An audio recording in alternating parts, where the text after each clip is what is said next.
इकारिस की ओरिजिन के बारे में। इकारिस जैसे कि आपको पता ही होगा, अगर नहीं पता तो ये इटर्नल्स का एक मेंबर है जिसे अब हम एमसीयू में भी देखने वाले हैं एक लीड रोल की तरह। और अगर आपको पता नहीं है तो आपको बता दूं कि मैंने ये सीरीज स्टार्ट की है। मैं इसमें आपको मेन 10 इटर्नल्स के बारे में बताऊंगा, उनकी ओरिजिन्स के बारे में बताऊंगा। और अगर इटर्नल्स के बारे में आपको जानना है तो इसके पहले की वीडियो आप देख लीजिएगा ओरिजिन सेक्शन में, लिंक इन द डिस्क्रिप्शन। तो इस वीडियो में हम इकारिस के बारे में बात करेंगे, उसकी ओरिजिन और उसके पावर्स एंड एबिलिटीज के बारे में। तो आपका ज्यादा वक्त ना लेते हुए चलिए इस वीडियो को स्टार्ट करते हैं। इकारिस जिसके क्रिएटर जैक कर्बी थे और इसका फर्स्ट अपीयरेंस हमें इटर्नल्स इशू 1 में जुलाई 1976 में देखने को मिला और इसका लास्ट अपीयरेंस यानी कि उसका death appearance Avengers volume 8 issue 4 में सितंबर 2018 में देखने को मिला। जी हाँ, कॉमिक्स में इकारिस की डेथ हो चुकी है, लेकिन ये अब हमें एमसीयू में दिखने जाने वाला है। एमसीयू में इटर्नल्स पहले से ही एग्जिस्ट करते थे। जब एवेंजर्स एंड गेम हुआ तब भी इनका अपीयरेंस था, लेकिन ये वहां पर आए थे या नहीं ये अब हमें इटर्नल्स फिल्म में ही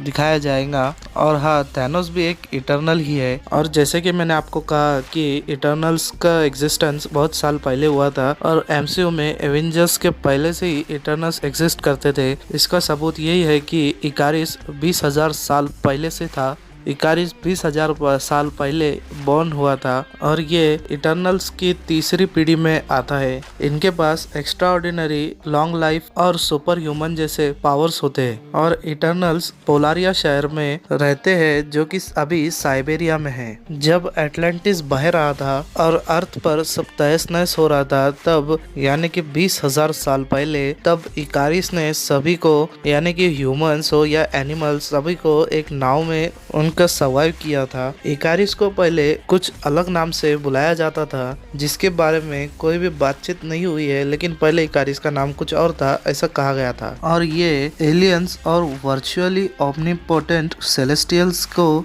इनके वेपन्स को यूज करते थे सेलेस्टियल्स को खत्म करने के लिए, यानी उनको डिस्ट्रॉय करने के लिए। सेलेस्टियल्स की रेस एक बेहद ही खतरनाक थी जिसके बारे में मैं आपको सेलेस्टियल्स की ओरिजिन में बताने वाला हूँ। तो उसके लिए इस चैनल पर बने रहे और सब्सक्राइब करके बेल आइकन का घंटा जरूर दबाएं। इकारिस एक वॉरियर है जो कि जिसने डेविएंट्स मॉन्स्टर्स से लड़ाई की थी।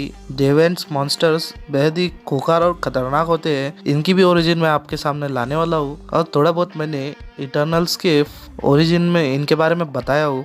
आप चाहो तो वीडियो देख सकते हो। ग्रीक मैथोलॉजी के दिनों में इकारिस ने डेविएंट से लड़ाई की थी और मिनोटोर नाम का डेविएंट बेहद कुकार डेविएंट था। इकारिस इसका नाम कैसे पड़ा इसके बारे में अब हम डिस्कस करेंगे। इकारिस, इसे हम एल्डर इकारिस कहकर पुकारेंगे। एल्डर इकारिस ने एक मॉर्टल ह्यूमन वुमेन से अपनी मैरिड की और फिर उसके बाद उन्हें एक सन हुआ जिसका नाम उन्होंने इकारिस रखा। तो इसे हम यंगर इकारिस कहकर बुलाएंगे।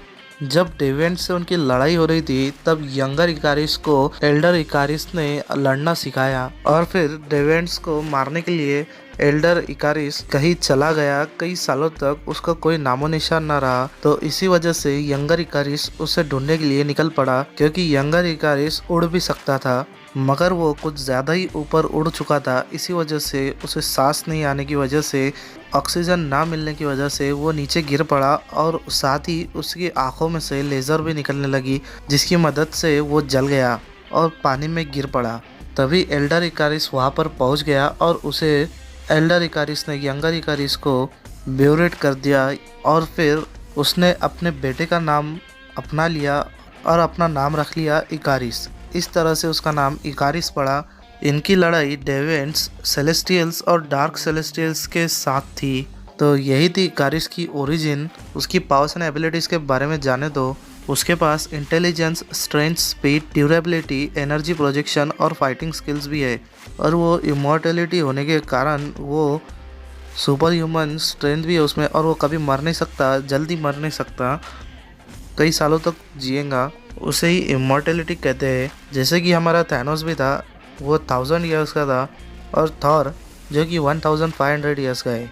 तो यही थी इकारिस की ओरिजिन और उसकी पावर्स एंड एबिलिटीज़। तो अगले वीडियो में हम सर्सी की ओरिजिन एक्सप्लेन करेंगे, तो इसीलिए मेरे साथ बने रहे। अगले वीडियो में मिलते हैं जल्दी। Till then bye.